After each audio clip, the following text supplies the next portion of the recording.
Good evening, everyone. Glad we're together again to work through our next set of sections, which I think we started on Article 4 last time, so we will pick up there.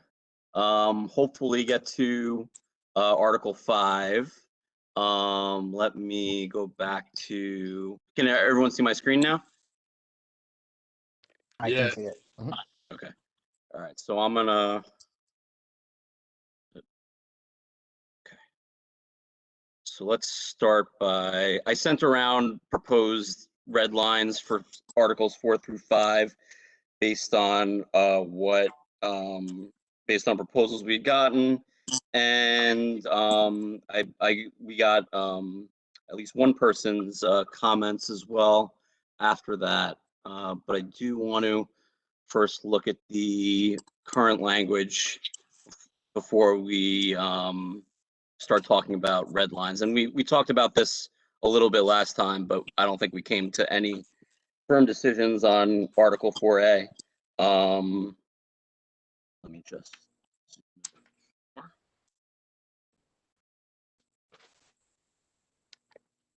Okay. Yeah, that definitely helps. Okay. So it starts with, except as hereinafter set forth at the board's regular meeting in the month of January, the chair shall appoint a nominating committee consisting of 5 members. There shall be at least one member from each region. We'll put a pin in that. We discussed that a little bit last time.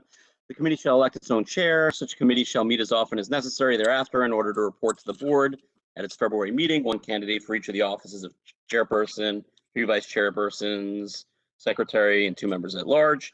Members of the board may offer additional nominations from the floor at the February meeting. All nominees must have served on the board for the entirety of the preceding year. So that's A as it currently stands. So I guess the main, so there's a few things to address here. I didn't think unless if there's some reason for it, I don't think the except is hereinafter set forth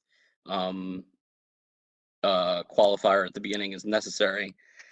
The next thing, we discussed regions next time. We discussed regions last time.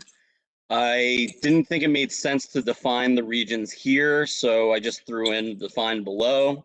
Joanne actually had some suggestions for modifying the regions, which I think are something worth talking about, but I think we should probably save that for when we get to section 6, which is where the regional committees are defined. But if anyone disagrees and wants to go into regions now, we can. I just, was hoping to kind of get through 4A before we tackled that. And then I guess the last thing, and this came up last time, what requirements do we need to state for eligibility for election? I think last time I had a little more in here, so for now, it's in order to be eligible for election, all nominees must have served on the board at least since the preceding calendar year and be eligible to serve on the board the following year. So I think those are the things I wanted to flag. Okay. Question, Steve. Are there any other proposals or changes that were submitted relating to this section? Joanne's regional committee restructuring proposal notwithstanding, like, is there anything specific to this paragraph that was submitted by anybody else? Not that I'm aware of. I think if I'm remembering correctly, Joanne's comments were mostly about pertaining specifically to section 6, unless there might have been something in. There was one other thing. Joanne in her email, I think if I understood it correctly, also mentioned the possibility of adding at-large members to the nominating committee. Joanne, feel free to speak up if I misinterpreted what you were proposing.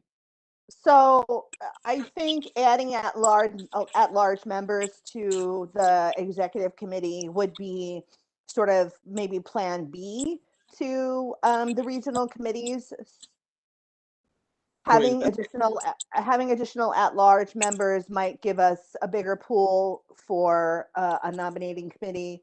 It just all depends on how people feel about redrawing the lines of the regional committee, which we're talking section. So if everybody's willing to, when we get to section 6, to talk about that, to make the amount of people that are allocated in each region a little bit more equal, then that's the way we should do it. We should wait till we get to that section. But I would say let's see how receptive people are to redrawing the lines of the regional committee to make them more equal. And if that doesn't work, then maybe we can talk about additional at-large members. Thank you, Joanne. I think maybe for the purposes of just structuring the conversation about these changes is to see if there is any serious contention from any of the members present on let's say even keeping the regional committee logic in the nominating committee structure. And just kind of focus the conversation there. And then of course, I mean, I looked at your proposal and I know that maybe not everyone else got a chance to, but I think there's a lot of merit to what you proposed. So I do think we should give that its own fair, in-depth consideration, because I do think it would be a good conversation to have. But maybe just for the purposes of the conversation now, we just focus on the substantive changes or non-substantive changes related to this particular paragraph. So. Excuse me, if I might, Yes. Joanne, are you suggesting a number in the nominating committee other than 5? Aside from redrawing the regional committees, I haven't been able to suss out another solution. So I think that that's something we can talk about collectively after we look at the way that I propose redrawing the lines of the regional committee. And I think you have to have 5 people on a committee of that magnitude. So no, I'm not suggesting that. Thank you. Okay. Any thoughts, comments, proposals relating to this section on nominations for officers? Especially in context of the proposed changes that we do have from Steve and well, I don't know if anybody else proposes changes. I'm not sure. There might have been just a recommendation Steve had. I was taking into account Nikki's comments previously submitted, Okay, but I don't Nikki as recall if those particularly pertain to this paragraph. I don't think so, but I could be wrong. Okay. The only other thing I wanted to note, I mentioned this last time. I don't think we have to decide this now, but I just did want to put a pin in it. Is I think from a structural standpoint, I would propose flipping sections 4 and 5. 4 is where we talk about elections of officers. 5 is where we talk about what the officers actually do. I think it would be more logical to flip them, especially because the election stuff gets, kind of inside baseball and that sort of thing. But that I think what I'd like to do is to just go in order, get through section 5, and then revisit, whether we think it makes sense to flip the order. Yeah, I think even that could be a decision we can make like after all the other proposed revisions are considered too. Sean, I see your hand is up. I just wanted you to clarify, Jonathan. I thought I may have misunderstood some of your word because you said something about considering the logic of having the regional committee structured into the nominating committee at all. So were you suggesting that there be some consideration to not include, just to draw the nominating committee from the board at large? Or were you suggesting that that there not be that regional committee appointment requirement? That's a fair question. No, that's a fair question to ask for That clarification. just was poorly worded, sorry. No, and my brain has hit a certain capacity limit for today, so I may not have said it as clearly as I could have. I was merely indicating the possibility that since we discussed the regional committee relationship to the nominating committee last time, that I wanted to clarify if there was any consensus to change that relationship from making sure that someone from each regional committee served on the nominating committee versus, let's say, just saying appointing 5 members from the board at large, and regardless of where they happen to live or what regional committee they are a part of. I wanted to see if there was any desire to seriously discuss that particular aspect of it and change it. Because if not, then I think we could certainly move more quickly through this section and just review those simple changes without tackling the regional committee structure until later. I don't know if that helped clarify anything, but I was just saying, is there any contention really with the regional committees being a part of the structure? And if there is, then let's figure out what we would want to propose to replace it with. If there isn't, then we'll just discuss the regional committees when we get to committees. I think the regional committees is an essential part of this, because if you project into the future where there are different people other than the group we have now, what if the chair just decides to pick 5 friends out of one little area or neighborhood? It isn't necessarily representative. By having it split up in regions, it forces some diversification. I think we should just leave it alone. Thank you, Glenn. I'm looking for hands. Oh, go ahead. Well, I just wanted to say, I think, Sean seemed to say there, based on the way the regions are currently drawn, it made, putting together a nominating committee, there might not be enough, or there wasn't a very large pool to draw from at least 1 or 2 of the regions. But I think, just previewing Joanne's idea, basically there'd be some tinkering with the 4 regions, and it would make the sizes of the 4 regions a little more equitable. At least that would be the intent. So hopefully that would not be as much of an issue as it maybe has been in recent years. Yeah, I concur. I think if the issue is the composition of the regions, but not the fact that that logic is baked into the nominating process for picking people to serve on the nominating committee, then I think we could safely we could move on from that point, and then we could discuss the structuring of the committees afterwards. So do we want to just sort of render what this paragraph would look like with the changes and see if we have everybody in agreement? Can I ask something, please? Oh, yes, go ahead, Ann. Thank you.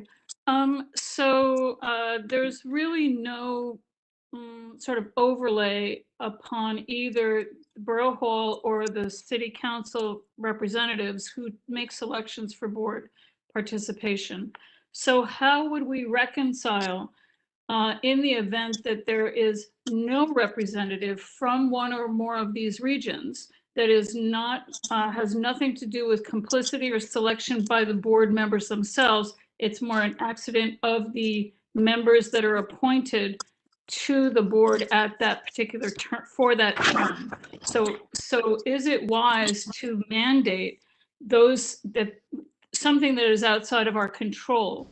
We are, we're appointed, we're not elected. So I just want to throw that out there for discussion or consideration. Thank you. Can I speak to that? May I? Thank you. Yeah, go ahead. Yeah. There's no reason to think that the nominators from the City Council or the appointers from Borough Hall would necessarily even be aware of the borders of our committee. I haven't found another board that has subdivided itself into regions. And maybe that's one of the reasons why we're one among the best boards, because we have them. I don't know, but there is, and I don't think that they're leafing through our bylaws as they're making appointments to make sure that they're distributing board. So I guess that just sort of amplifies or underscores a little bit of what Ann said.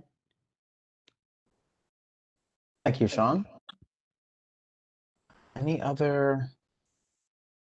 Well, anyway, Steve, do we want to just sort of show what the approved version of that paragraph would look like? I think that's what we've been doing, right? Yeah. And I just want to. Sure. Is Ann, are you suggesting that we depart from the regional approach because there's a concern that if the borough president isn't taking regions into account, then for all we know, it could get completely out of whack, and we have two people from one of the regions, even though we're trying to make them more equivalent here. How about just at the beginning of the sentence, where possible, there shall be at least one board member from each region. And that covers the possibility that if you can't pick a board member from a particular region, well, where possible. Steve, for your question, I think that acknowledging what Glenn has to say is certainly a consideration. It just strikes me that that is a bit beyond our control. I do like the idea of it being equitable. I don't know that we have to nail that down in this document per se, that we stipulate that it be, that the equity be in there, because there may be different strengths. There are different strengths that different board members bring. And so we don't know what those strengths are until they are on the board and they participate. We can guess, but we don't know. So I think that I like the language as it is, and I think that we may be doing future board members a disservice to try to drill down too heavily on that at this time. I mean, we seem to be doing well with the language as it exists, I guess is my point. Does that answer your question? Thank you. Yeah, Thanks, Ann. I think so basically you're fine with leaving it as is for now. The adage of if it ain't broke, don't fix it, I think should still apply in full force here. Comes up every meeting, so. Yeah. Okay, so you want to look at the without the red lines, what it would look like? Correct. Just because it doesn't seem like there's any real proposals to change anything more, and if we could say like the wording is solid, then we can move on to the next section. So Let me see now if I it can would be at the board's regular meeting in the month of January. The chairperson shall appoint a nominating committee consisting of 5 members. There shall be at least one board member from each region defined below. The nominating committee shall elect its own chair. The nominating committee shall meet as often as is necessary thereafter in order to report to the board at its February meeting, 1 candidate for each of the offices of chairperson, 3 vice chairpersons, secretary, and 2 members at large. Members of the board may offer additional nominations from the floor at the February meeting. In order to be eligible for election, all nominees must have served on the board at least a calendar year and be eligible to serve on the board the following year. The one thing, do we want to have defined below, or do we want to reference each region as, or each regional committee as defined in, and then we could maybe figure out what we want to do to reference it, or just say from each regional committee, that might be fine to just reference it that way. For me, you want to change it to 'Cause regional committee? that was the wording before, right? Because that's what it was before, right? Didn't it just say that? I think before here, I'll go back. The I think what it was before was it was still region. And I just added was defined it below. region? But I think Gotcha. regional committee would be more precise, but I'm indifferent. I'm fine either way. Okay, let's see if anyone else has any comments or thoughts. I see Anne and Glenn, unless that was from before. Anne, if you raise your hand again, then go ahead and speak. If nope, that was all. Oh wait, go ahead, Anne, if you are trying to say. Yeah. Yes, so where it says to choose from the regions as defined below, I think I'd really love to see that caveat included there as possible and as agreed, which then allows future board members to make in their judgment, the best selections for that committee. So they're not constrained. It allows the energy for the spread across the diversity within our district, but it is not required. So I would like to see as possible and agreed included in there, if that's agreed by board members present, and as a means of consensus. What do you mean by agreed? So that discussions at the time that the board is selecting the nominating committee. It's just the chairperson who The appoints it. board doesn't. The board doesn't select it. The chair Correct. does and doesn't Correct. need consensus. Correct. Okay, so, but, all right, but it goes back to the same thought, I guess, and that is, do we want, we don't know who will be on the board at any time, right? We know when they're nominated and appointed. So if board members here wish to have it be representative across every region, that a board member or a region, each region has representation, I'm fine with that, but we may not be able to achieve that given the unknown of who is going to be on the board at any given time. So, you know, I just put that out there that sometimes it's easier not to, if you make things too strict and rigid, it may be difficult for us to comply presently or in the future with our own rules because of constraints imposed. That's all I'm saying. So I would like to see a little bit of forgiveness and willingness for the members of that, of the chair to have that ability to consider.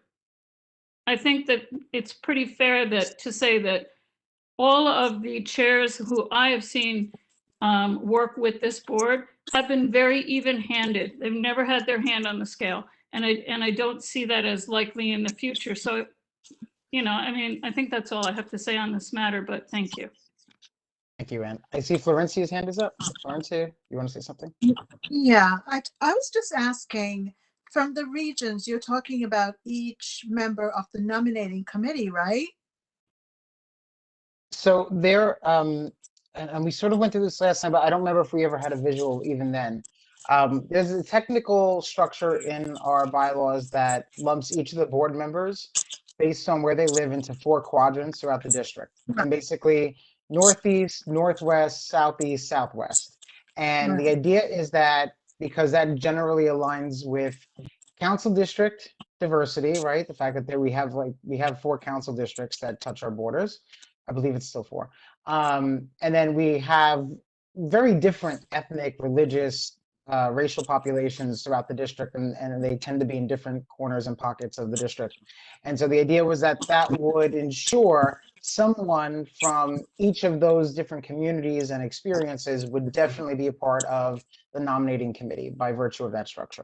So that's what we mean by the regions and the regional committees, is that there would be some group of board members who fall into any one of those 4 quadrants, and the nominating committee would have to be composed of one person from each of those quadrants, plus a person who would serve theoretically as like a chair / tiebreaker to make it an odd number, so that way someone could preside. And so that's the fundamental logic. Did that answer your question, Florencia?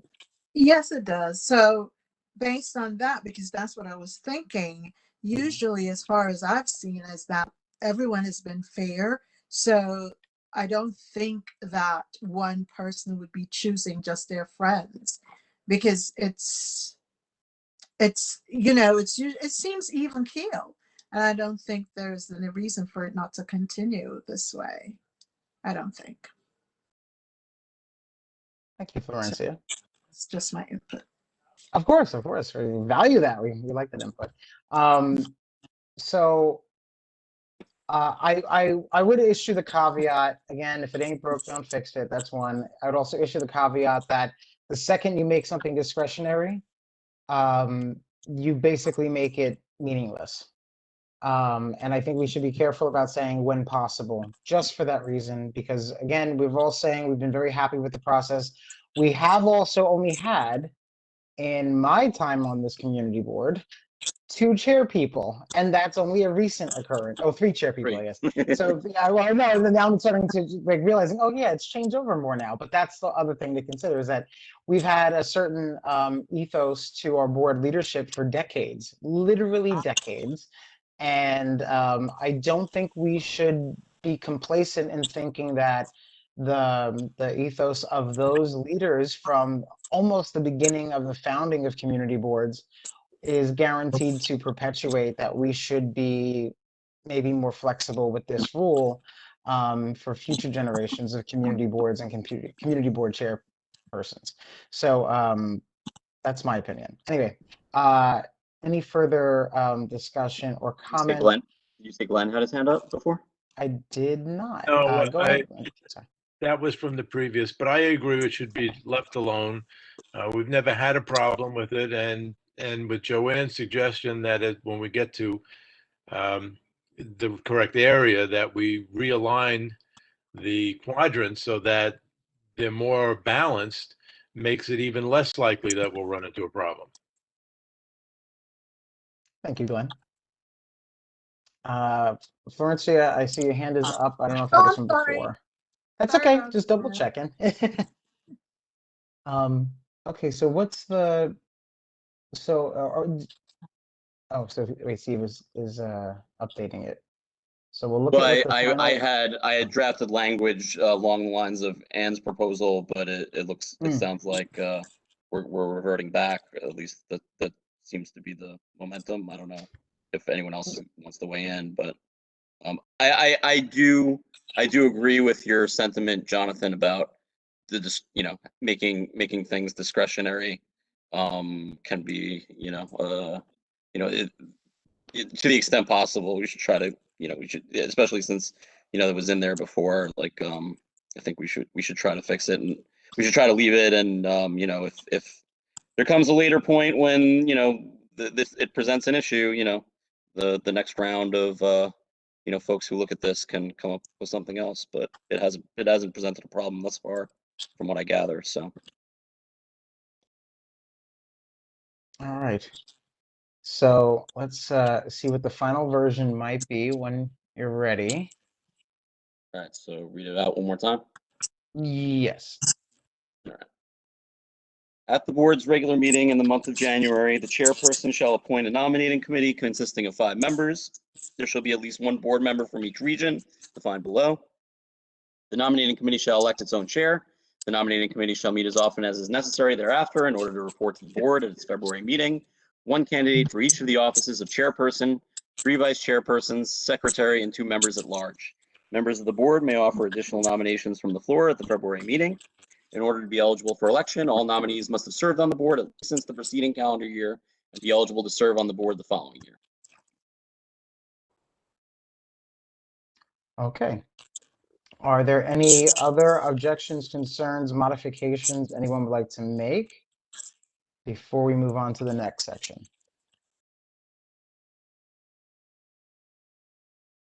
Seeing no hands or hearing no comment, I think we can go ahead and move on to B. All right. I did do some proposed restructuring, but let's look at the original.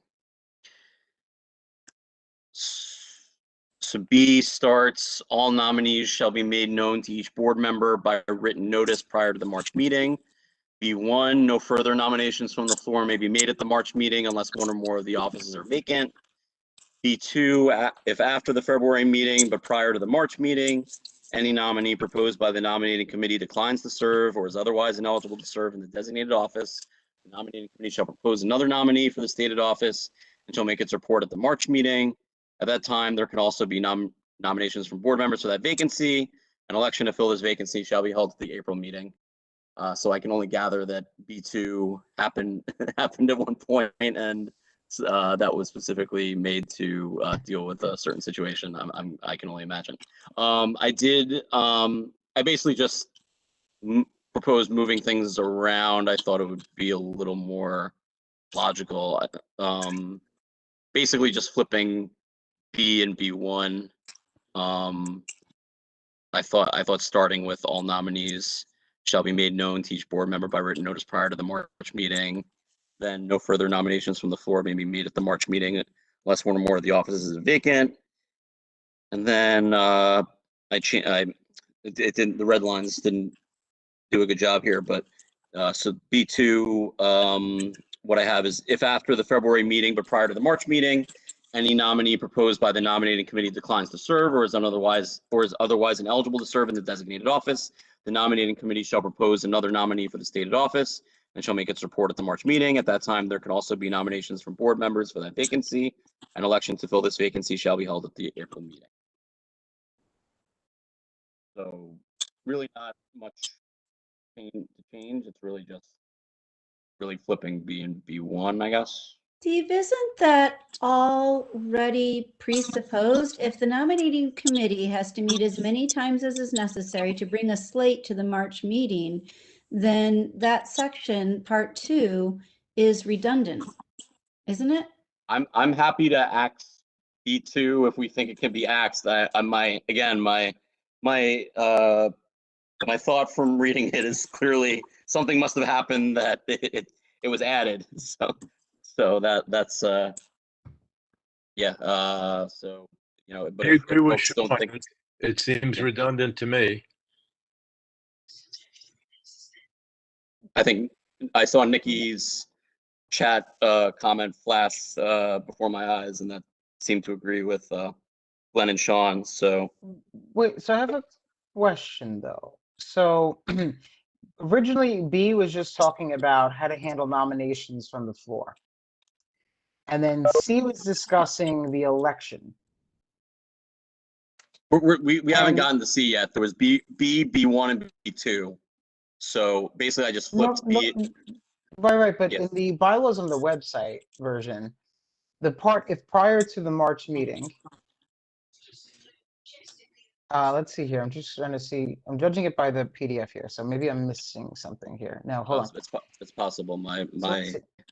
my version changed.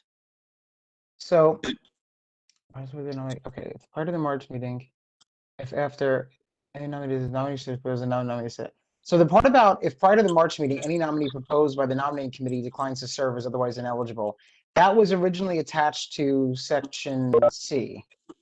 Oh, okay. Yeah, I was looking for wrong. Okay, right. So I I moved was that so up. okay, so that was part of the logic of your consolidation was to sort of lump them all in. Yeah, I mean it's Yeah, because C dealt with the March meeting. Now I remember. C dealt with the March meeting, and C1 was prior to the dealt with prior to the March meeting. So right, I moved C1 up and made it B2. Right. Thank you for that catch. because I was just trying to figure out if that affects any of the logic of this, which I think we're going to need to all put our thinking caps on and see.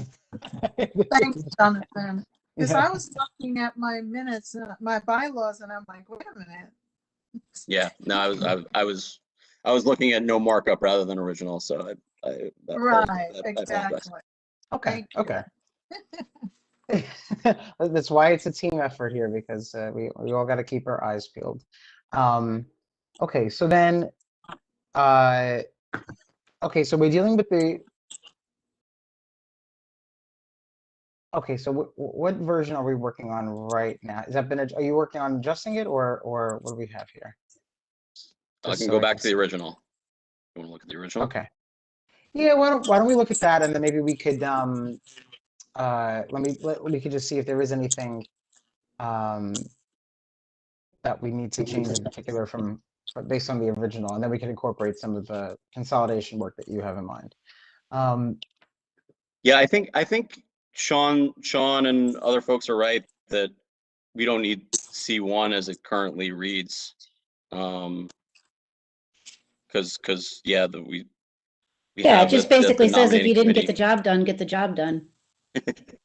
Right. Well, no, yeah, it must be if the job didn't get done right, or someone backed out last minute. It's Right, saying yeah. that the nominating committee should fill in the blank. Yeah. Yeah. But Yeah. that's sort of stated in the mission of the nominating committee. But I defer, if you feel like you want to move ahead with both a belt and suspenders approach, you can leave it. I'm thinking take it out. It sounds like other folks agree with that, and Well, I think can I ask I just want to ask sort of like a procedural logic question. What would be the procedure if someone backs out after February, after the nominations in February, and there is no one running? for the position in March, would it be sufficient to say the nominating committee would be convened again to fill in that blank? Or would we just, I mean, I have to look at Robert's Rules of Order, which I ironically don't have this time right next to my desk.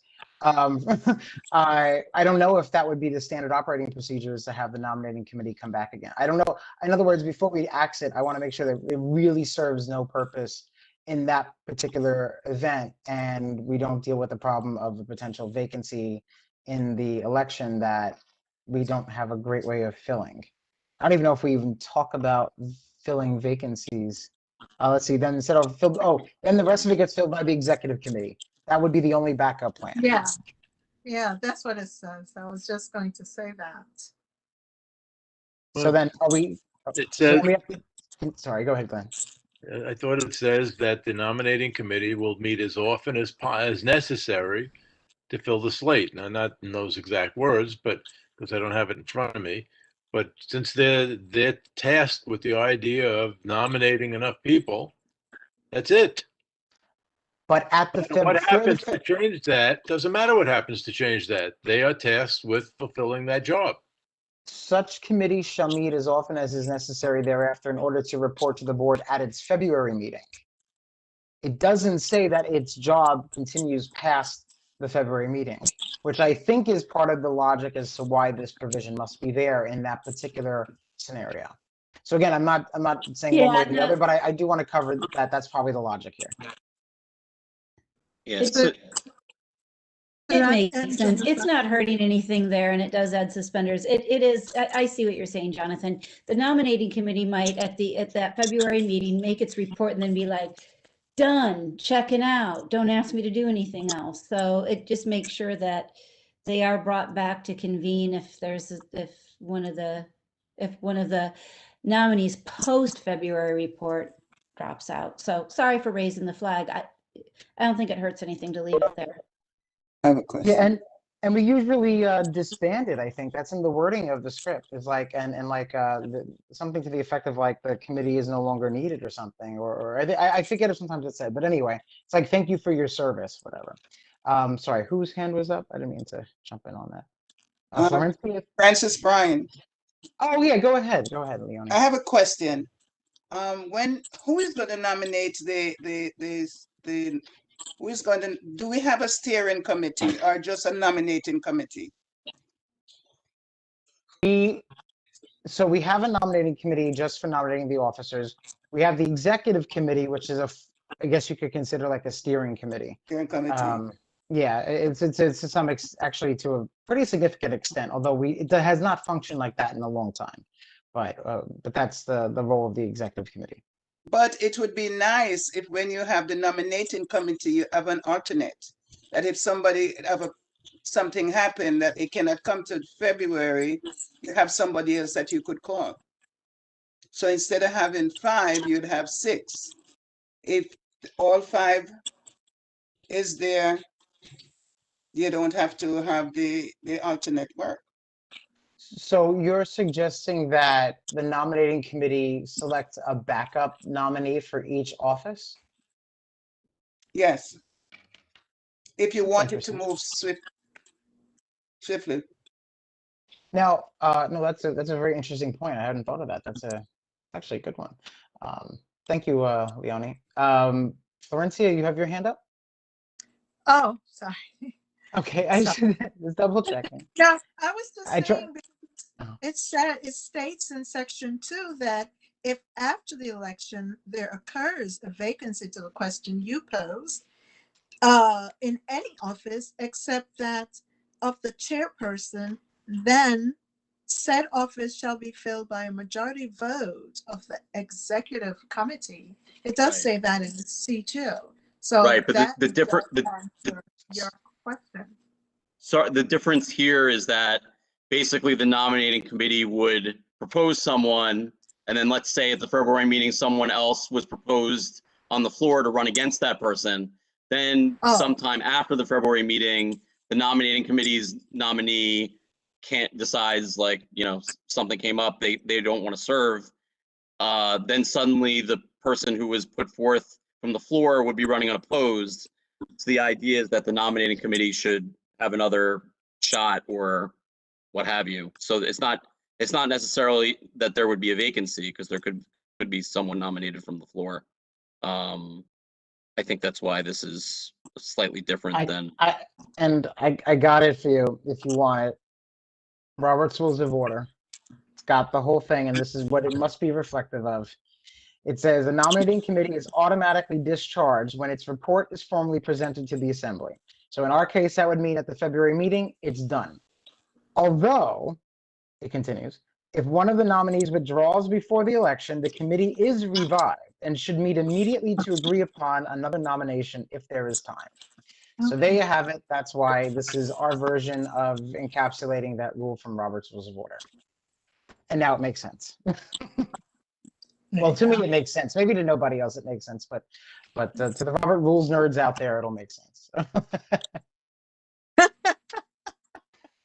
Good one, Sean. I guess the way it was written before was an election to fill this vacancy shall be held at a duly constituted and duly notified meeting of the board. So I just made that an election to fill this vacancy shall be held at the April meeting. But is that the right procedure? Is, you know, I assume, I mean, it just becomes a little weird with, you know, we vote on, you know, all the positions, but this one in March, and then have this, this other one that we saved for April. Then it would be a real mess if it was the chair, but hopefully that won't ever happen. Well, those hopefullys are exactly when we need a rule. If hope fails in that particular scenario. Where does it say April? Where are we getting that from? I just added, because it said, like, you know, an election to fill this vacancy shall be held at a duly constituted and duly notified meeting of the board. So my thought process was just, you know, if the nominating committee is making its report at March for who's gonna, you know, who it's proposing, then, you know, have the vote on in April. But alternatively, do we need to fix it? we don't. That's the only question I have. Yeah. Duly constituted and duly notified meeting of the board just is, you know, seems unnecessary legalese, but if we want to just keep it as is, that's fine with me.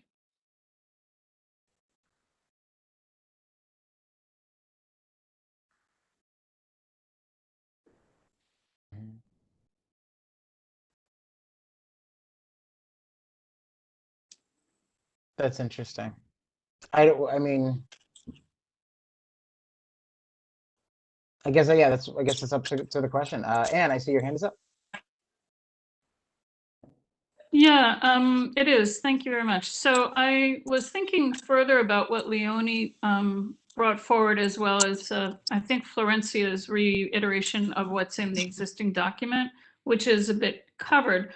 But the conversation seems to be tracking along the lines of what if there is a withdrawal. So I'm thinking again about her idea of a steering committee and perhaps starting the process earlier, whereby there's more than one candidate for any executive board chair seat that could be presented, and then the nominating committee could select. And in the event that there is not if somebody withdraws from a seat, then you do have a backup in place, and it's more seamless. So we're not at May, June, when we're in a committee of the whole situation.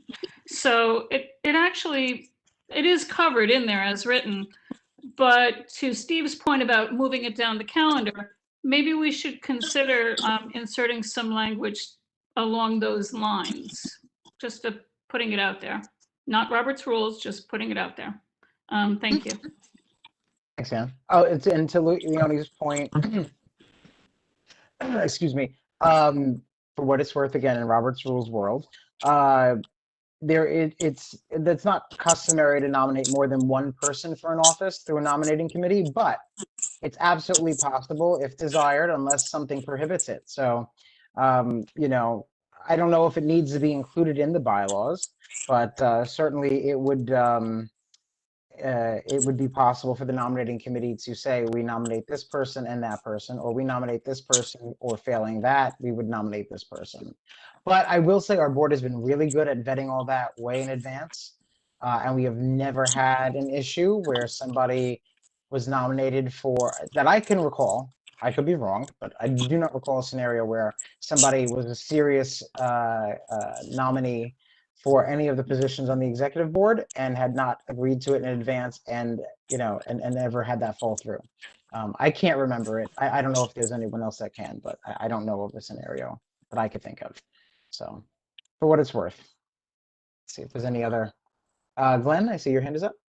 I agree with you that this is a problem that is either never happened, or if it has, it's a very long time ago. And to put the nominating committee through double or triple work to come up with backups seems like an awful lot of effort for something that doesn't seem to be a problem. As they say, a solution in search of a problem. So I don't think we need to deal with that. Just leave it alone the way you've got it set up. Fine. Thank you, Glenn. So just for the sake of moving it along, where are we in the BNC scenario in these sections here? Do we have, what are the big changes that we should review that have been proposed? I think the main one, I don't know main, but it specifying April meeting for the election versus just a duly constituted and duly notified meeting. Otherwise, I think the other changes were just structural, just moving things around, and maybe slight wording changes. So interesting. Doesn't it also feel weird? We don't know how the chairperson. Are we just assuming we would just have a special election for chairperson? And that doesn't get really addressed here, I don't think. It's interesting. I could be wrong, but I don't recall seeing a provision for that. If there's a vacancy of the chairperson, I guess a few sections down, bylaws say the first vice chair becomes chair.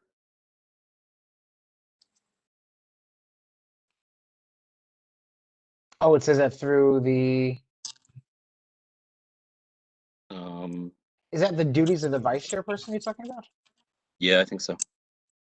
Steve, Gotcha. the only thing I can think of that the prior bylaws review committees didn't change duly notified, duly constituted, duly notified, is maybe there was some discussion about wanting to fill that vacancy prior to the next full meeting of the board. Maybe like if it's secretary, then gee, who's going to call the roll if we don't have it filled before the next board meeting? So it might just be to expedite the nomination prior to the next regular meeting of the board, and whether or not this body considers that an important caveat is up to you. But that would be why you would want it not at the April meeting, but prior to. Yeah. All right. So to maintain that flexibility, let's keep that language as is then.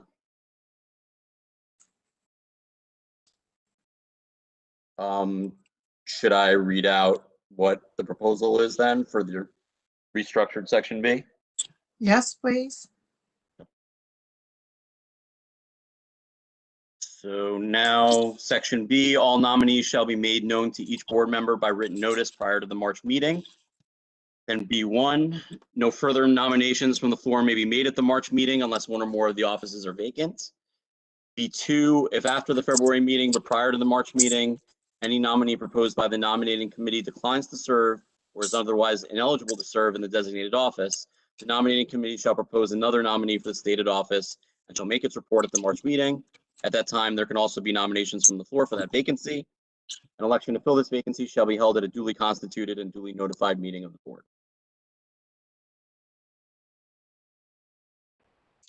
Do we want to take the reference to the election part and append that to the election section? in C. Meaning what's currently B2? Well, because we have at the March meeting, again, this is just because of the arrangement from the original version that we're working from.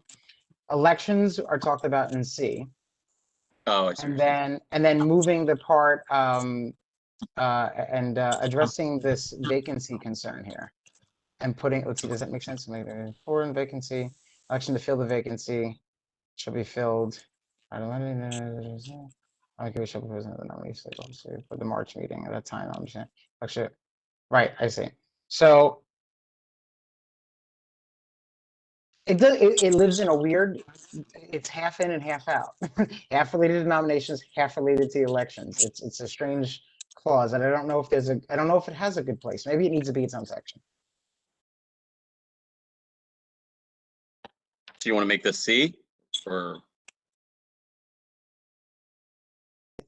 I mean, I'm asking. I guess I am asking for a little bit of advice on that because it doesn't fit neatly in either one. Unless you disagree, unless you think it can fit neatly.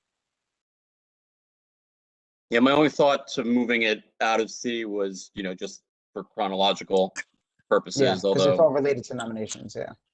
Yeah.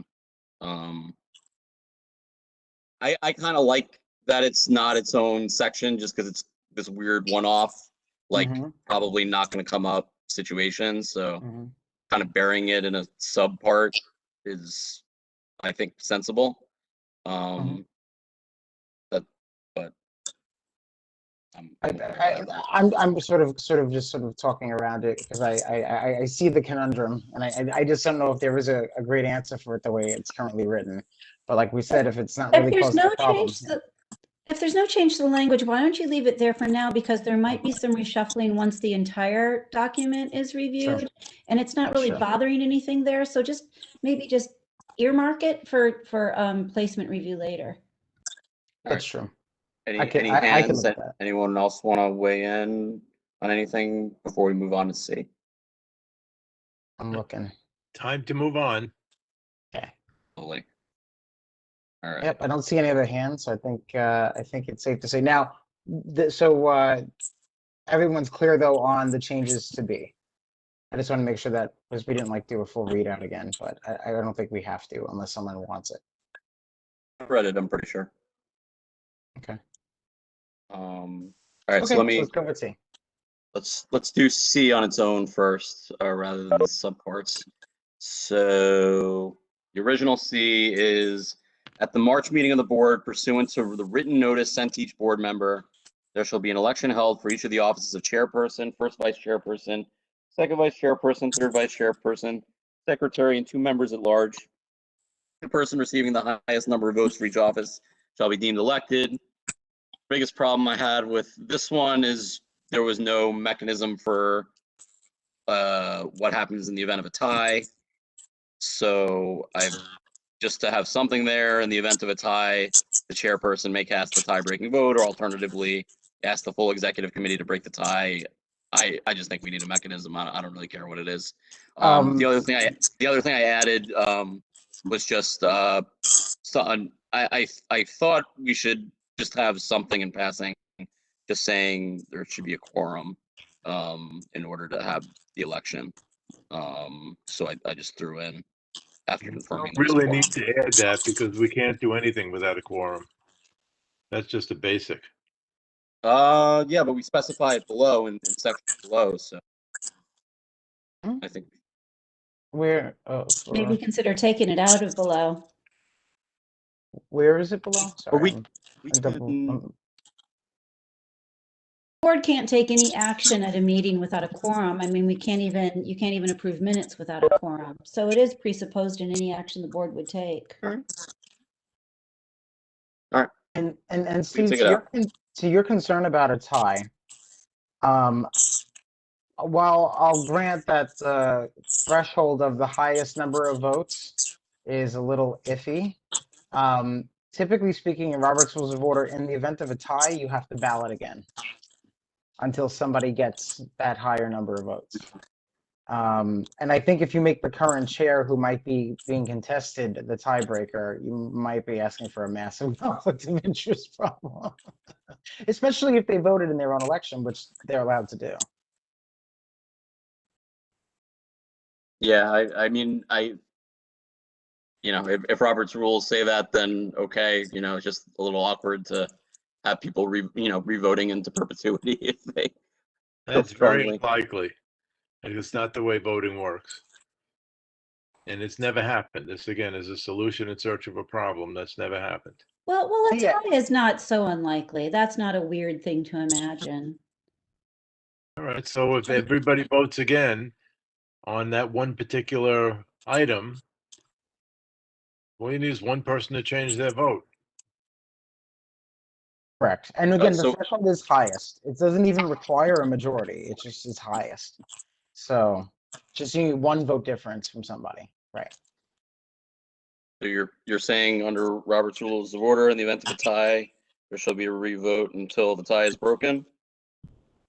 That's basically what it's supposed to do. So in Robert's rules, it demands a majority vote, a clear majority, which that I'm open to debating that, but maybe not tonight, about whether we should require a majority. But with that said, it says for offices for which no candidate has a majority, or I guess in this case, in which no candidate received the highest number of votes compared to the other candidates, the chair announces no election. When the teller's report for all offices have been read, the chair directs that new ballots be distributed for those offices for which no candidate attained a majority.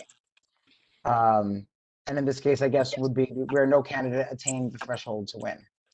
So, or I should say elected. Winning is debatable. It's debatable whether you've won something if you've gotten elected to these positions, except maybe winning some extra agita, and a sense of public service, I'll leave it to each of those who've been elected to decide that for themselves, but but that's what Robert's Rules prescribes. That would have been the standard procedure. Okay. Again, we haven't had that problem, so I don't know if we need to fix it. I think the idea is that Robert Rules has written what to do under certain circumstances. We don't need to add anything into our bylaws because it's already stated somewhere. So I would Correct. take out that whole thing.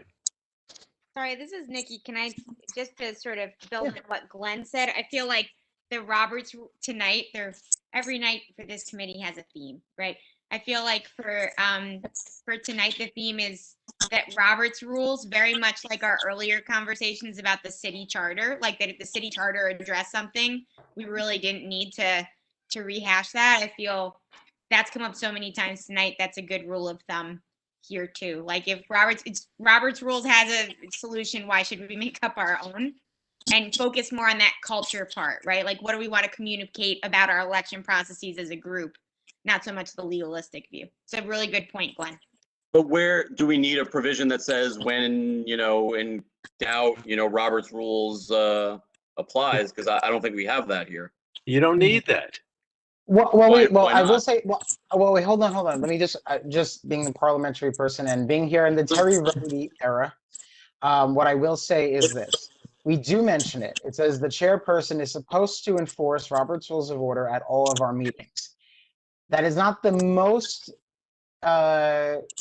common way to implement Robert's Rules into our proceedings. There's usually a paragraph about parliamentary authority that is appended to the bylaws at the end that says Robert's Rules of Order, newly revised, will serve as the parliamentary authority in all cases that don't conflict with other rules and bylaws and so forth and so on. Let's do that.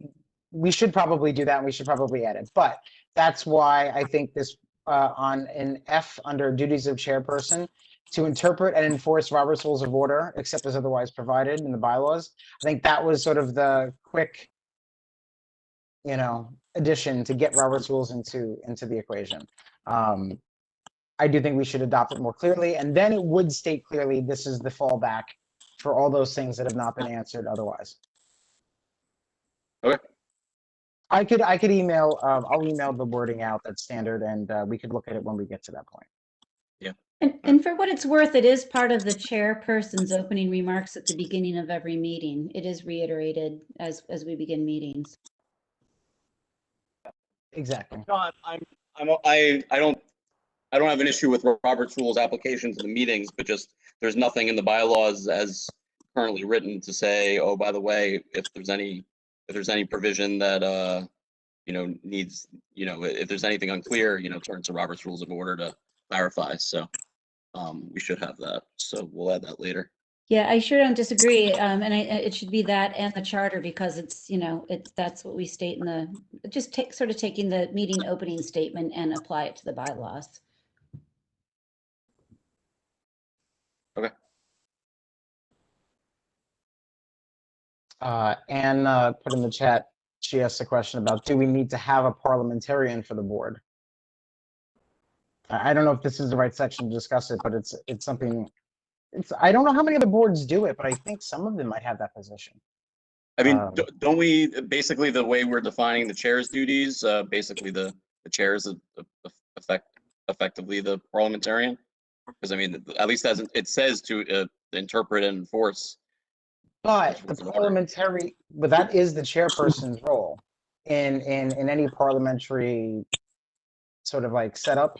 In any society, the chairperson is supposed to enforce and interpret the rules of order. The parliamentarian advises the chairperson and officers and the board members during those meetings to provide the advice so that the chairperson and or the assembly can properly interpret and enforce where appropriate.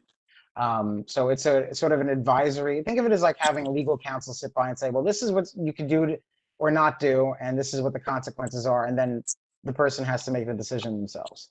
So it's a similar role as that in a society.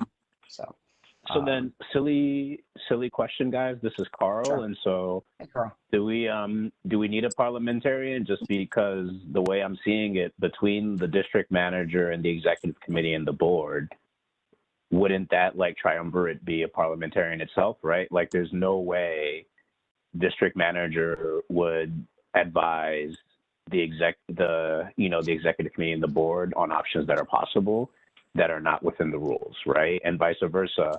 I believe if the executive committee and the board wanted to put forth something, then I don't believe the district manager and any board would say, oh yes, you can do this, without validating that, whether it's Robert rules or the city charter or anything else, that's viable, right? And so do we even need one? Just because I'm imagining the way that we function, we are essentially that three-headed parliamentarian. Or am I completely thinking about this in a different way? You're not wrong. And again, I'm just jumping in here. Forgive me. You're not wrong. Having ownership of general parliamentary process is something that every member of an assembly should have. I mean, everyone should be familiar enough to know how to make a motion, that it should be seconded, that they can amend a motion, that there's debate, and that there's going to be a vote by roll call or by voice vote. The basics. Like if you know that much, you know a lot. And in terms of the nuance, there should be a concerted effort to have that discussion as an assembly. Someone should have Robert's rules there. The district manager very often does function informally as a parliamentarian, but that could be a conflict of interest in some cases, or it could be perceived that way. So it may or may not be a wise role for the district manager to play that particular role. And so that ownership of the responsibility, at least on a board like our size, really should be shared by at least a few people, and probably doesn't require retaining the services or electing a parliamentarian from among the membership. Again, we've made it this far without one. It's a question about, does something change in our culture that we need to have somebody that we know is the parliamentarian, and we've given them that a formal title. So that's maybe more the important question to consider. Well, the Cool, Community thank you. Engagement Council has offered trainings for board members across the city in parliamentary procedure, and maybe we can make more of a concerted effort to get those trainings, to board members, so that we can build our collective wealth of knowledge on Robert's Rules of Order. And I just would push back a little bit on being, I mean, the district manager works for the board. So there isn't an equal relationship there. I'm subject to the board, and I'm saying but I just mean in terms of process, I would worry a little bit about being in the, what did you call it? The triumvirate what did you call it, Carl? I Yeah, just want I to did. make I sure did that say that's triumvirate, noted, yes. that it's really I did say board, that. Yes, yes, I did say board, that. board procedure and board process and board policy should be, you know, the district manager should defer. I don't do it very well, but the district manager should defer on these matters. I agree. I Gotcha. think Robert's rules would agree with you on that too, believe it or not.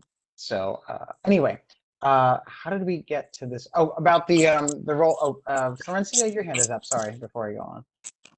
Oh, no, I just wanted to say in terms of having a parliamentarian, it's that, you know, Sean's well-versed and you have brilliant members of the board that are so well-versed in the Robert's rules and everything like that. But if, you know, as you said, was it Glenn or I can't remember who mentioned future members of the board, or I think it was you, Jonathan, future members of the board may not be that well versed. And so I'm glad that Sean brought that up so that members of the board can participate in knowing more about Robert's rules. And so can then maybe, you know, be a part of that, or even of the executive committee.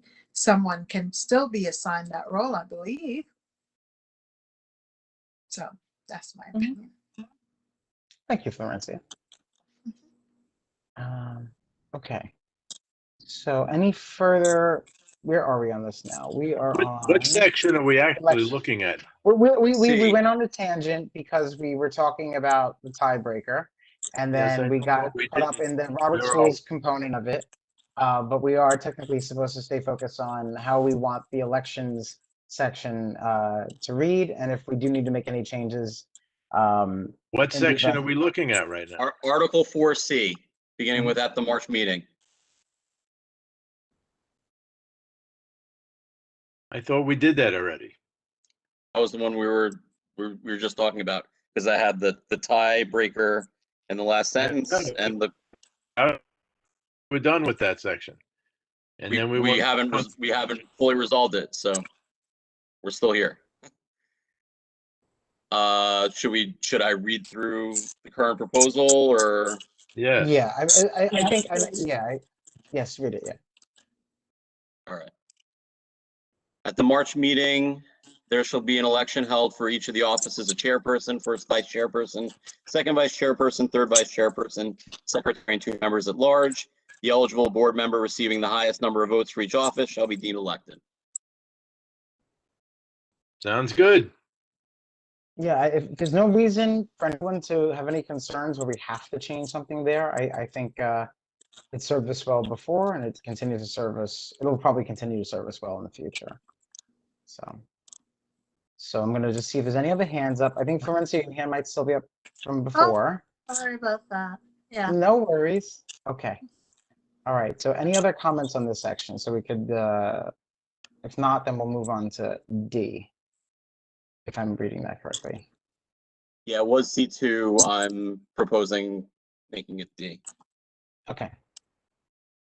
So what was formerly C2 is if after the election there occurs a vacancy in any office, except that of chairpersons, then the said office shall be filled by a majority vote of the executive committee. So, What would that be now? That would be, that would be D. I'm just splitting it out and making it D. If after the election, a vacancy arises in any office except that of chairperson, then such office shall be filled by a majority vote of all remaining executive committee members. I just wanted to put a time bound on it because there wasn't anything. I put within 30 days. We can also grab the duly constituted or some language just to put some urgency on it, just because there was nothing there. But if folks don't feel that's necessary, that's fine too. I mean, what's the recourse if they meet 32 days later? Is it going to be invalid? Maybe we don't have to specify. Because also, what if they don't have a candidate? What if there's not consensus on a candidate? It may not be so obvious. Should we just say shall be filled promptly by him? Promptly, and we'll assume that folks will make a good effort to do so, or in due haste. I have never seen, okay, 18 years. I've been involved with the community board. I've not seen a vacancy needing to be filled yet. So I'm just gonna throw that out there. I'll leave it to everybody else to decide if there's anything we should do.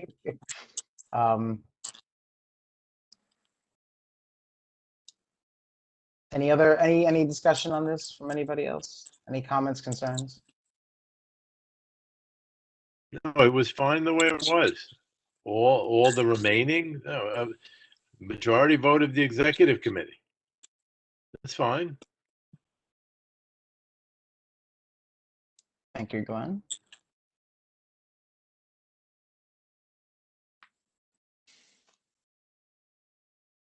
Let's read it out and then see if there's any further comments on the on what the approved version would be. When you have a moment. Are we gonna leave it the way it is? Or should we- I'll put it the way Glenn said. Okay.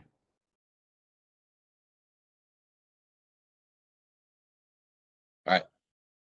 So then it is now, if after the election a vacancy arises in any office except that of chairperson, then such office shall be filled by a majority vote of the executive committee. Good. Okay. All right. It seems like we have no controversy here. We have a consensus to move forward. Double checking. So So I D guess let's go becomes to E. E. So Oh, now yeah, so- old D, new E. So the way it previously read, voting for each office shall be by individual written paper ballots. A record of each member's vote shall be maintained by the board as mandated by law. So I'm hoping, so now because we made the last part D, this would become E. Is there a requirement that we keep paper ballots? Because if there's not, especially since we've been going virtual, my proposal would be to just axe that first sentence. But if we are required to keep paper ballots or something, then we can keep it in. I think we are. I think every vote's supposed to be public, including the elections for By board paper office. ballots, written paper ballots. I think it's all supposed to, we're supposed to know how every board member voted on any final act. I think that's But that's a the requirement. second sentence, the second sentence says a record of each board member's vote shall be maintained by the board as mandated by law. Even when we were before virtual, we weren't voting all the time by written paper ballots that I can recall. So We only had one contested, maybe one or two contested elections in the history for a very long time because we've never had really ballots. Let's see, Sean, I think you presided over maybe the first one we had in a long time. It might have been the second or third Well, year. Again, I'm just staff here. I didn't preside over the vote, but Well, as a teller, I guess. Whatever. but there were I can think of 3 elections in the 9 or 10 years. I can think of one where there were 3 people. There were 3 people running for one of the member at large seats, or for the member at large seats. So it was, you can vote. We had our own, not ranked choice voting, but a ballot with 3 names, and you could select 2 of the 3. And then and then there was another contested seat. Anyway, I won't enumerate them, but there've been 3 elections. I think there's some hands up. Take a look. Okay. Nikki, Carl, and Florencia. Go ahead, Nikki. I'm going to ask something that there's no way to resolve now, so I completely defer to the chair's judgment. But, I think this part touches on the entire reason for even looking at the bylaws, right? And I think one thing I'd like to ask this committee to think about is, instead of looking at, okay, how do I say this? I literally wouldn't be able to participate in the board at all. I would have had to resign after having a baby if it weren't for the ability to attend at this point by Zoom or WebEx, whatever the hell we're using. So I guess what I'm just saying is, here we're talking about not just paper ballots. We're talking about this larger issue of, on the one hand, this is very specific, but on the other hand, how does one attend a board meeting? How do we make these accessible to board members? So I just hope as we're considering each of these very specific things where you're talking about like paper and in-person versus virtual and electronic, the committee is willing to think about this like in a more complex way as an access issue. Because again, like all of my attendance this entire year was only made possible because I was able to come by WebEx. I think after the first 2 times trying to find someone to babysit my daughter after working hours, I would have given up and just resigned. So that's just sort of my plea to the group as we start to get to these things that have to do with virtual attendance and virtual participation, whether it's in the elections or otherwise, that the group try and have an open mind to making pandemic stuff a permanent part of our practice, even if it's a little bit more complicated going forward. Very well said, Nikki. Thank you. Carl, go ahead. Sure, yeah. So I echo Nikki's sentiment too, because I'm looking at this as a bigger thing about engagement and participation. And so I agree with Steve. I think the second part strikes me as some sort of, recording, whether it be audit, just safekeeping.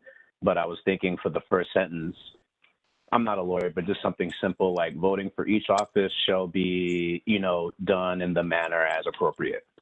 Just leave it open-minded, because I was thinking to Ann's comment earlier, where sometimes being too prescriptive can limit you, right? And so I agree that whether it's virtual or individual, we should put ourselves in a position where we leave it open to members to vote, right? What's important is that there is a manner for members to vote, whether it be individual or email. I think what's most important is we are saying that we as a community board, we value your participation and your engagement to vote, and that whatever method you choose to vote, right, we will record that vote as mandated by law. So that's why I don't care if it's paper, I don't care if it's email, but I'm just thinking the first part of that E, if there's somewhere we can find some general language to call out that, hey, vote in the manner that's possible for you. And then the second line is like, hey, as a board, we will make sure that we record that vote. That's my thought. Thank you, Carl. Florencia, then Glenn. Yeah, so in conjunction with Nikki and Carl, I just wanted to say, and to make it inclusive, not just to say paper, because we know that, yes, we'll be back together again. However, should anything occur and we need to do virtual meetings again, and we have to do a voting during that time period, that there will be rules or regulations that will lay out as to how we can go about voting and having it, being part of our the bylaws. So I would say to make it inclusive, not to totally eradicate one, but to we can have both, to say, as Carl was saying, whichever applies at that time. So if we have by email or we have paper ballot in person, but just to remember that moving forward, I think because this was one of the main reasons why we actually are looking at the bylaws, is so that we can make amendments for some of the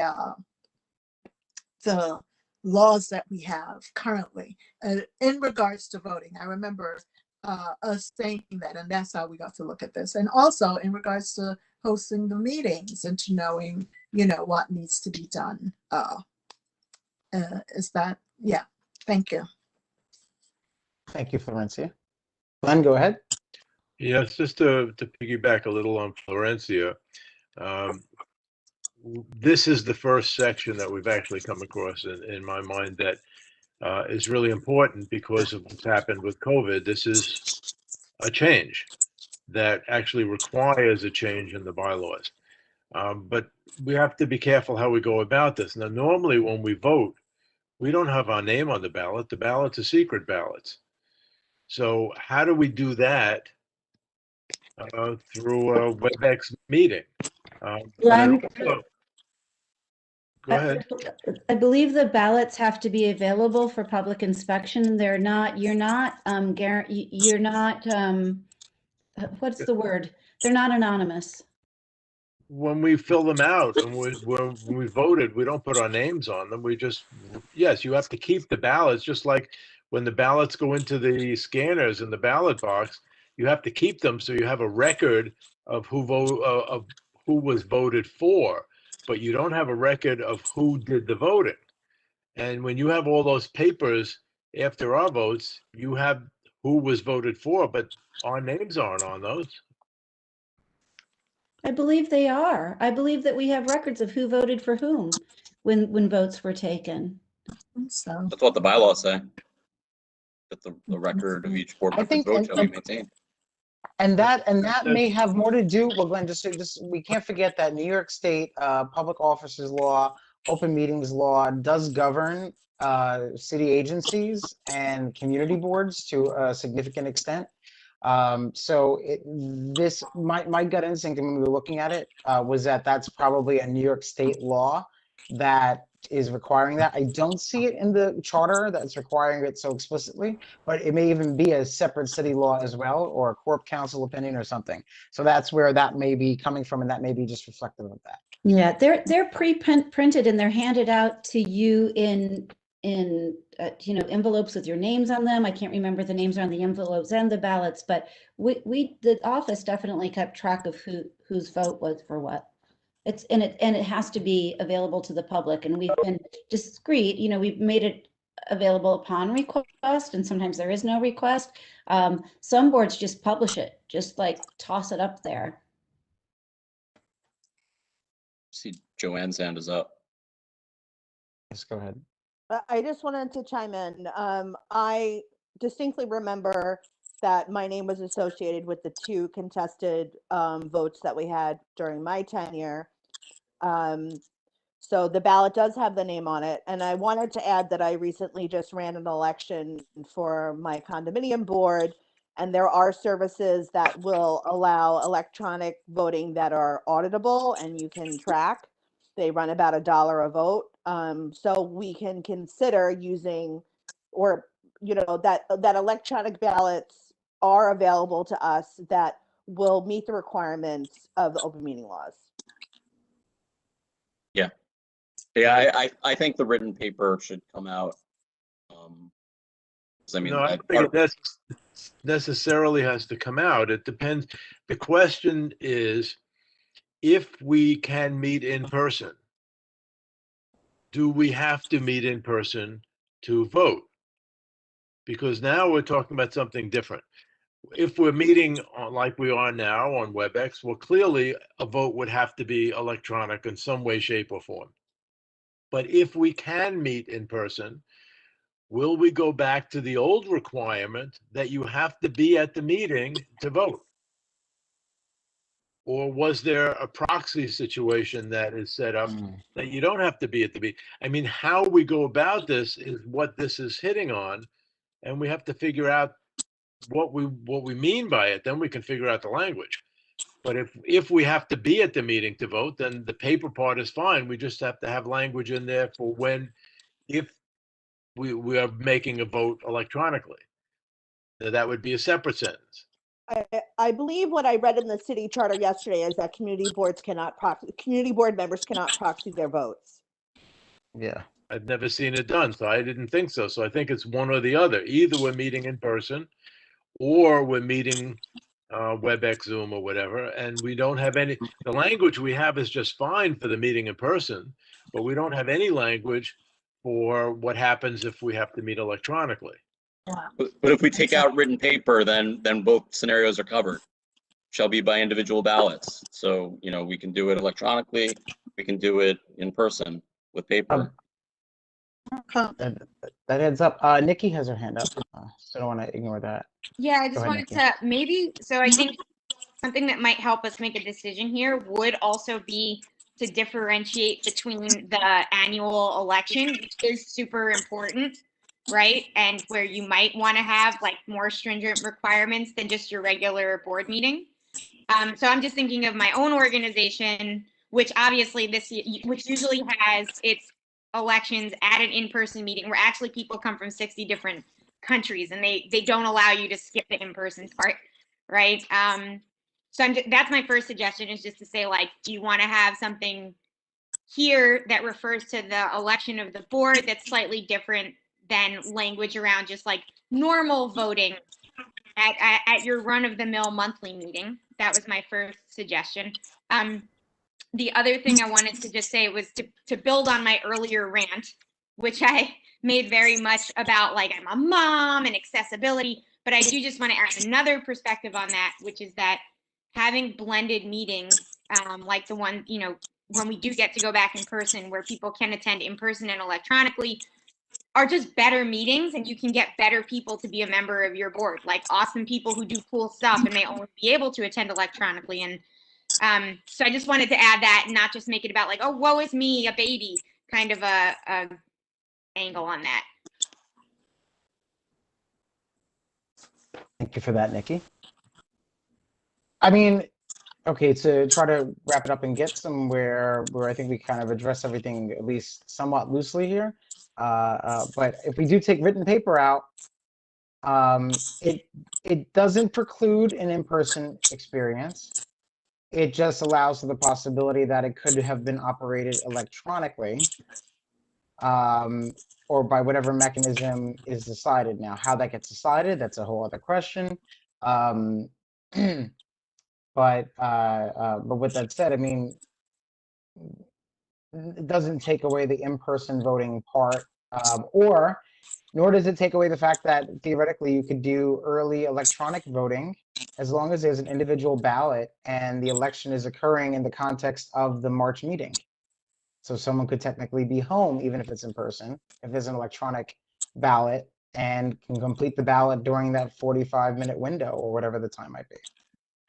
So I'm just saying that those scenarios I think are plausible. So I don't know if we could resolve it just by taking written paper out as like the mandatory requirement. I'm not sure if that's advisable, but I just wonder if that might solve the problem. Let's see if there's any other hands up here. Sean has a hand up. Yeah, go ahead, Sean. Just quickly, that individual ballot seems to cover it. I concur. So do I. Nikki, is your hand up again, or did you just not take it down from before? Sorry, I just forgot to take it down. Oh, okay, no worries. You're allowed to speak. You know, everyone can speak as many times as they want. So, okay. So maybe we just do that. I don't, Steve, you have any feelings one way or the other that way? If we just take written ballot out? Oh, Yeah, I think taking written paper is the way to go. And yeah, written paper. Yeah. Glenn, your hand is up. Yeah, just to say that the situation that Nikki is presenting is something else. I don't think it really has directly to do with this. It's something else that has to be considered. Maybe it's a different section. Do we allow, when we can have in-person meetings, do we allow someone to not be there in person electronically? Would be a change of how the board operates and should be considered where it's appropriate. It's just not here. Agreed. Agreed. It's an important conversation to have, but it's not necessary to draw out for the purposes of voting rules. And Nikki, I just also want to note that the bylaws are silent on voting on, say, public hearing items and that sort of thing. It really is only directing the board on election voting, I believe.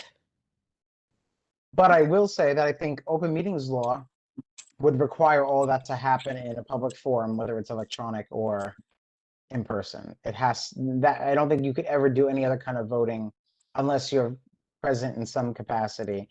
And I think if we did want to create an electronic, we'd have to create a hybrid model if we did in person and electronic. I don't know how that works. I don't know the advisability of that, but that would have to be the solution because it would have to be in a public forum for everyone to see, I would think. Anyway. Yeah. I suspect we'll be getting guidelines from the city and state on a hybrid model. I mean, we still have an executive order suspending the in-person meetings and suspending that aspect of open meetings law. I believe that when they stop issuing that exception, there will be guidelines on hybriding. Is that a word? Our meetings. It's going to be a word now. If it isn't, hybriding is got to be in. It's going to be in Oxford, no question. Action verb, awesome. Hybriding everything now. Should I read Okay. out the current version and we'll move to 5, hopefully? Yes, Yeah. please. All right. Voting for each office, Section E of Article 4. Voting for each office shall be by individual ballots. A record of each board member's vote shall be maintained by the board as mandated by law. Good. All right. Amen. So I think so moving on to Article 5, which is great, which is where I wanted us to be. I think this spells out the duties of the chairperson, and I think most of them are fine. Like I think looking through this, there wasn't much to change regarding the officers, the terms. Okay, so the next thing is probably rotation of chairperson, because probably I don't think what it said before was wrong necessarily. It was just awkwardly worded. But here, so let's start by just reading out section 5A and 5A1 and just making sure no one has any issues before we get to 5A2. So community board officers. A, the officers of the community board shall be as follows: chairperson, 3 vice chairpersons, secretary, and 2 members at large. A1, terms. Each elected officer shall serve for the chronological year, with the term beginning at the time of election and terminating upon the election of a successor in the next year.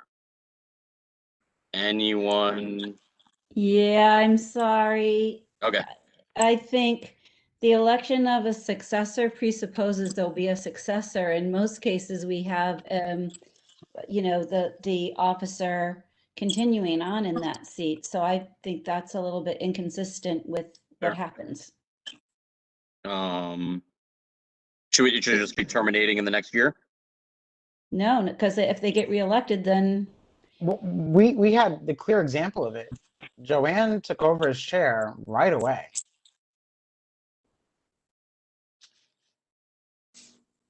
So I think we should just say immediately upon election. it's the terminating that I'm uncomfortable with. I mean, the term does What if begin we at just the got time rid of the election. terminating clause? Each elected Oh, I'm officer sorry. shall serve for the Good with that. chronological Good year. with that. Okay. Yeah. Any other thoughts on that? So it now reads each elected officer. Until the election of a successor. Because That has a meaning too. That is a separate meaning too. No, because it says here, is serving for the chronological year. So we're saying that when you're elected for 1 year. And beginning at the time of election. You don't have to state when it ends. If you're saying it's a year, we know it's 12 months later. Yeah, I agree with that. Did we add chronological, or that was there already? That's there. That was there. It's not. It's so weird. It's not chronological because we do it in March. It's such a strange structure. It says to serve for the chronological year with the term beginning at the time of election. Period. Done. Very simple, straightforward. True. Okay. You don't need the end terminating. Yeah, forget the termination part. That's Wait, self-evident. wait. Hold on. There's a reason for that. There's a small scenario where the person who currently occupies the office isn't running again. But then let's just say the person who was nominated doesn't come through. Do you leave the office vacant, or do you make that person stay in that office for another month until the election for that vacancy occurs? That's the scenario this is trying to cover. It's saying, do you automatically extend the current occupant of the office, if they extend their term, the extra month or two until you can have an election to fill it? No, you look And- back up at section 4, which you just rewrote, and you follow those Right. rules. Right, but I'm Exactly. saying like, well, let's just use an example. Let's just say Joanne is not running again and is not term limited. Or maybe is. Maybe we just even put that in there. Maybe it's when Joanne's term limit is up, 2 years in, God willing, right? At least 2 years.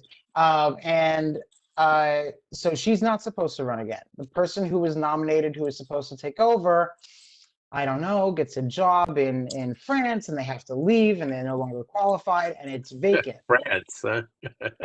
And let's say, I don't know, whatever it is. I don't know who the person would be, but whatever. I'm just like, out of the country, there's no way they could possibly be a community board member. What do you do in the scenario?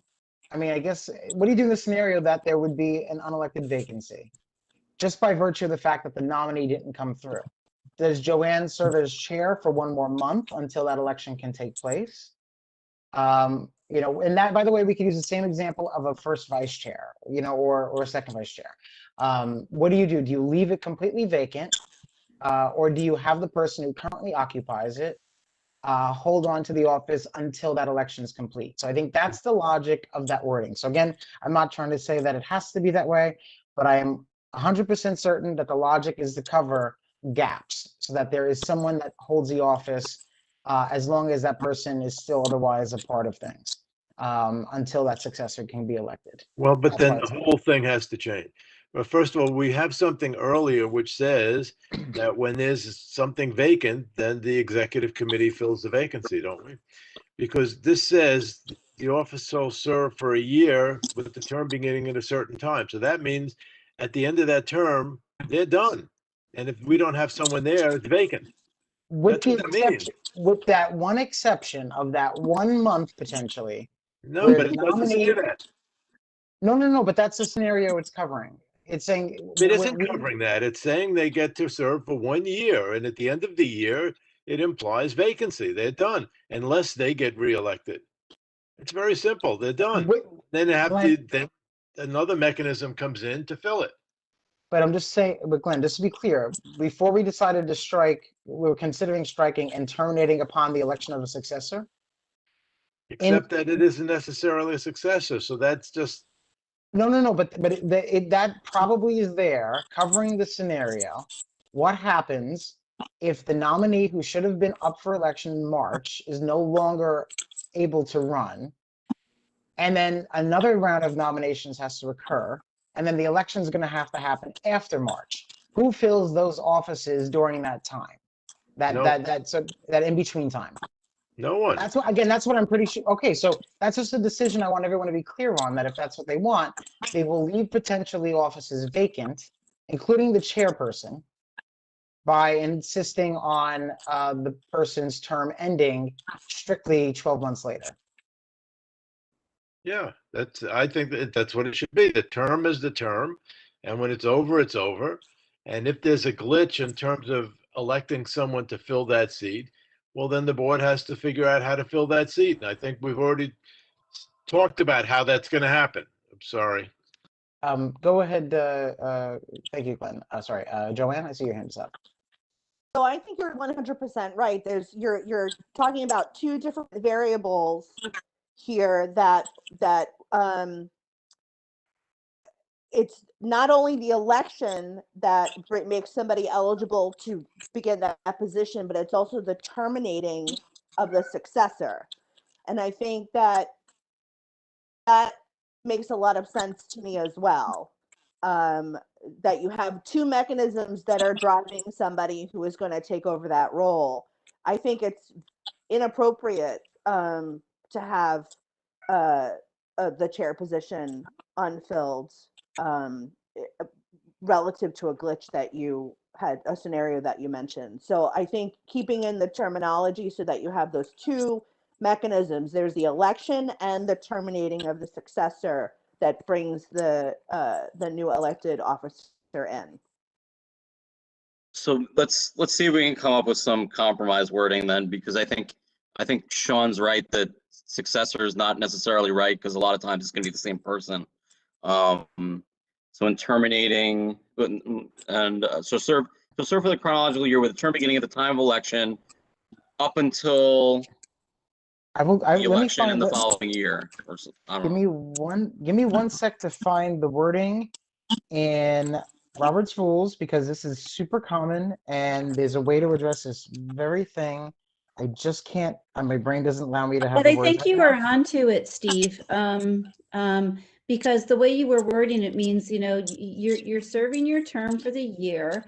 It terminates the, you know, at the end of that year. And then the way you just said it, I can't remember your exact wording, is then you don't have to, it's true whether the successor is a new individual or if that officer is reelected.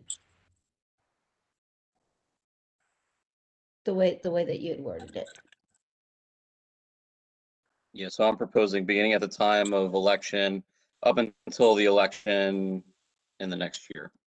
I mean, I took out successor and I took out terminating because I think both of those are like, they Yeah, suggest so that the person's leaving. the basic terminology, because it even says here, the unqualified wording of a term for a term of blank years should be avoided, because at the end of that time there would be no officers if new ones had not been elected. It says to accomplish this, the bylaws may provide officers shall hold office for a term of blank years and until their successors are elected. So that's the basic that's the basic way to articulate, I think, that phrasing, for lack of better phrasing on my end right now. So my proposal is each elected officer shall serve for the chronological year with the term beginning at the time of election up until the election in the next year.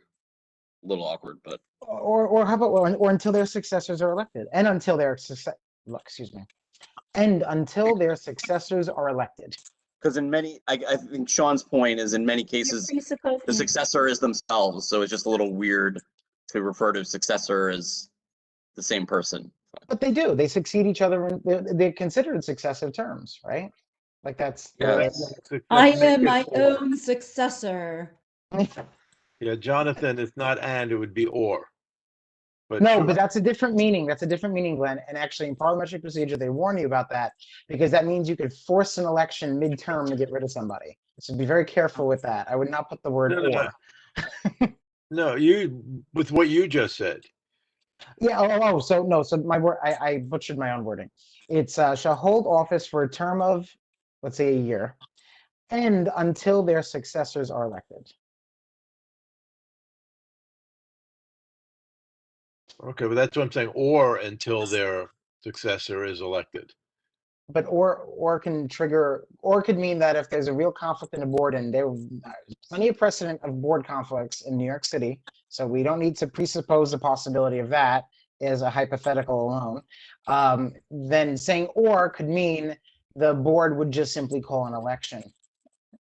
Why would it mean And that? You're saying that their term is for a year and it ends, you know, it ends at the end of a year or until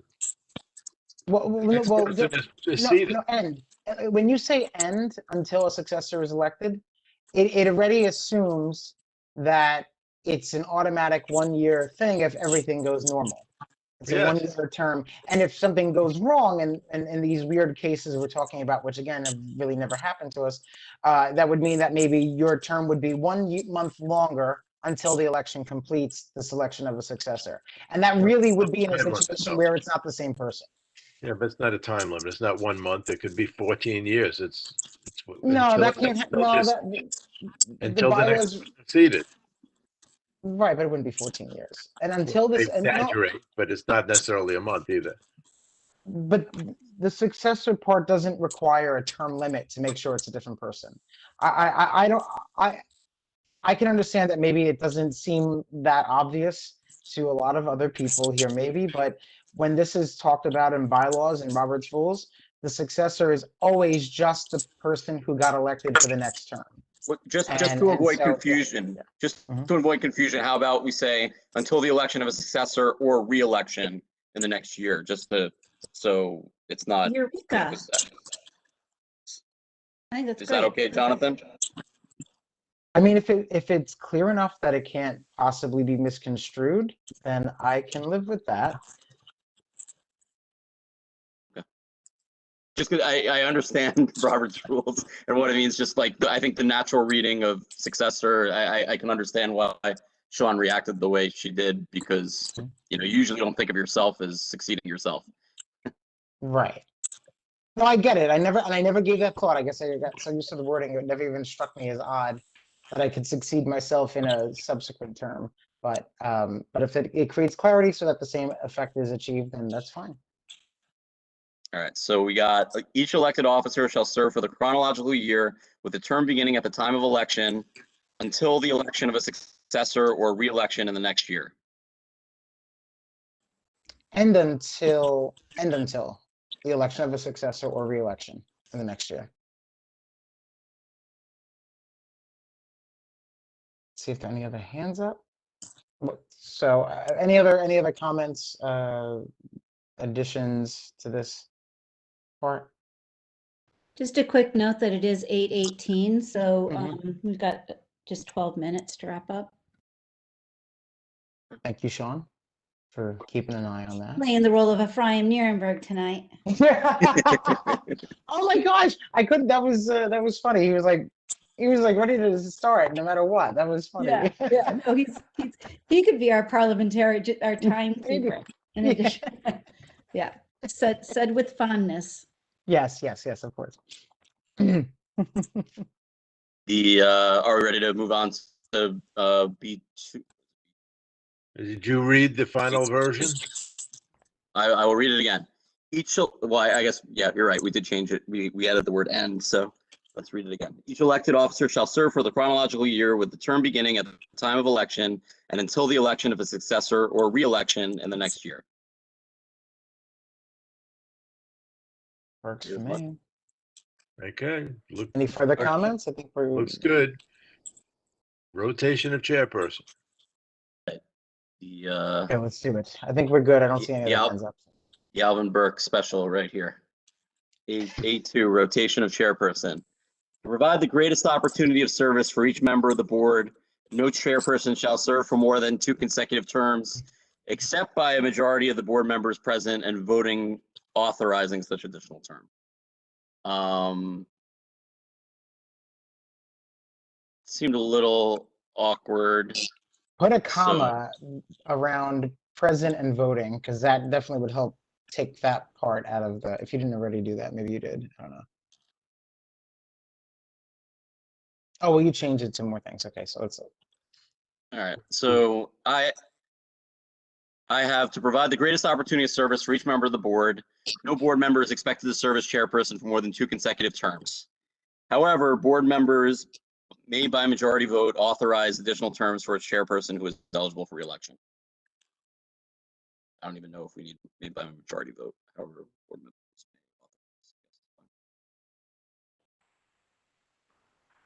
authorize. Can you show with the? Hold on, let me see if I can read it. Vote to authorize. Yeah, can you Yeah. print that so we can read it? It's very difficult to read it the way you have it set up. Yeah, that Understood. redlining made it a little bit complicated. Nikki, I see your hand is up. The removal of the redlining might address this. Oh, okay. Were you swapping?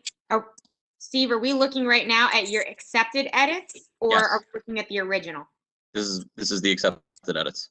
Okay. I mean, why are we switching from shall to is expected? Because those have sort of very different implications. Because the exception that follows the shall kind of, dilutes the whole meaning of the shall, I guess, is why I thought shall should be taken out. I would leave the shall in. My personal opinion. Happy to hear any other ideas, only because,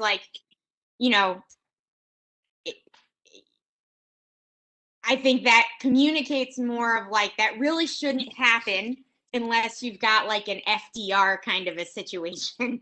Well, we did for a long time, I guess. Yeah. I mean, go ahead, John. That's fine. I want to jump in here. I'm going to jump in here. I don't know if this should ever happen again. But I really, really have always had, from a policy perspective, I'm the biggest term limits fan you'll ever meet. I can't think of a scenario where term limits isn't the best thing ever. I'm not saying they have to be 1 or 2 year term limit max, but all the studies show the rot sets in a system when the leadership doesn't change after like 10 years. And I have had and that's true across the board, municipalities, countries. The corruption really kicks in countries after like 12 years. So, and if you need citations for this, you could talk to me. Eight minutes, eye on the ball, Jonathan, Yes. eye on the ball. So yes, so what I want to say, I want to suggest maybe we limit how many additional terms can be authorized, because we do have and there's a big reason for that. All board members that are going to be term limited for 8 years. I cannot see a scenario where it would be advantageous to allow someone with enough clout to lock up that position for 6 years straight, or even 8 years if they had the ability to. I don't think that's advantageous at all. I'm not saying that there isn't a virtue to a 4-year max if the board thinks it's wise in a particular time, but I want to just propose the idea that maybe we limit the number of authorizations for the same person to hold that office consecutively, if we do allow the board to authorize it past the 2. Just to put those things in context. I'll stop. Well, the city charter has done that by introducing term limits for board members specifically. And you can't become chair your first term or your first year. So that puts another limit on it. So just think about if you want it to be shorter than that amount of time. Mm-hmm. I mean, that's true. It may be moot by that virtue of that as well. So again, I'm just bringing it up because I personally have always felt very strongly that it became what it did. And I don't know if we have a great board still, but I don't know, you know, I don't know if we would want to entertain that happening again, but it may not even be possible for it to happen again. So It seems like the way this is written is pretty good, because every once in a blue moon, there is an exception. Alvin Burke was an exception. I think Marty Markowitz was an exception. Would have liked to see him be able to stay on. But very rarely do I think that term limits are a problem. Therefore, the way this is written, it says we want to limit it to 2. But if the majority of the board thinks we want someone to stay on because they're so good, why not? This is very well written. And the 8-year term that the city seems to be putting on us means we can only keep someone on. We can't do another Alvin Burke. true. Right? So I think it's fine the way it is. This version. Okay. All right. Should I read it one more time with the change that Nikki suggested, or the reversion to the original language that Nikki suggested? All right. To provide the greatest opportunity of service for each member of the board, no board member shall serve as chairperson for more than 2 consecutive terms. However, board members may vote to authorize additional terms for a chairperson who is eligible for re-election. By majority, let's just say by majority vote, so that I guess, I mean, maybe we don't have to say that, but it won't be super majority, you know, so maybe it would be fine to say that. And so does that mean it has to be an absolute majority? What Is it does just that mean? president voting? No, well, meaning that it would have to be 26 board members, assuming 50, versus present and voting means minus the abstentions, whoever gets a majority that way. Because it's a procedural matter, it doesn't have to be a full majority of the board for the final act. I think allowing plurality is fine, because I mean, I don't think we should make a special majority restriction for this one when we didn't have that above. No, right. That's definitely. I was just wondering if it was good to take out that wording anyway, where we did have present and voting.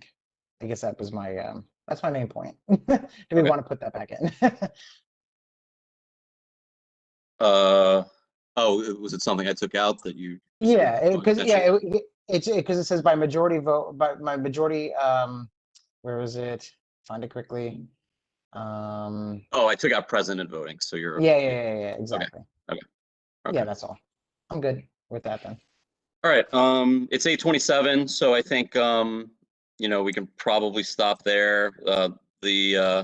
I think, again, I don't think B3, B4, and B5 should hopefully take us too long, fingers crossed, because those are just the duties of the respective positions. But then we have Article 6 committees, which is a big bulk of this document. So I think hopefully next time we'll get our feet wet there, and we'll start diving into the regional committees. And just to preview, Joanne did have some ideas for restructuring the committees themselves. So if anyone else has thoughts in that regard, that would be something good to think about in advance of the next meeting. And I will try to, as soon as I can, circulate a proposed red line for at the rest of 5 and at least the beginning of 6 in advance of the next meeting. And the next meeting is coming up soon, right? May 6th, is it? It was scheduled for? It's really soon. I think so. Scheduled for Yeah, May next 6th. Thursday. I think so. Yeah. Yeah, so see everyone in 9 days, I guess. All right. Okay. Um, Oh, That's good. It will all still be fresh in our heads, and we'll be able to move That's things true. far more expeditiously. or more intensively on one point, Go ahead, Florency, sir. Steve or Jonathan, can I get a copy of the new, what you're sending out? I don't recall receiving the last one, so I'm still looking at the old bylaws, but okay. Thank you. That's all. It was in the email with the link. I think it was there were 2 documents attached, one with an agenda and one with the revisions thus far and the proposed revisions for today. So Yeah, I kind of missed mine. Jonathan had to resend. Yeah, I it. did that. I don't know. Yeah, Steve definitely sent it to the office, and the office passed it on. But we'll do it again next time. So just look closely at the emails, because we'll make sure you get it. I know you're very efficient. I'm just saying, I don't know what happened to mine. It's probably, I don't know, maybe I deleted it. Maybe it went to spam. Don't know. I had to call Okay, Jonathan. you're not in trouble. We'll make sure you get it next time for sure. Yeah. Trouble. Thank- Have a good night, all. thanks, everyone. Yeah, Much appreciated. motion to adjourn. Stay well. Next time. All right, take care. Good night, everybody. All right, bye-bye.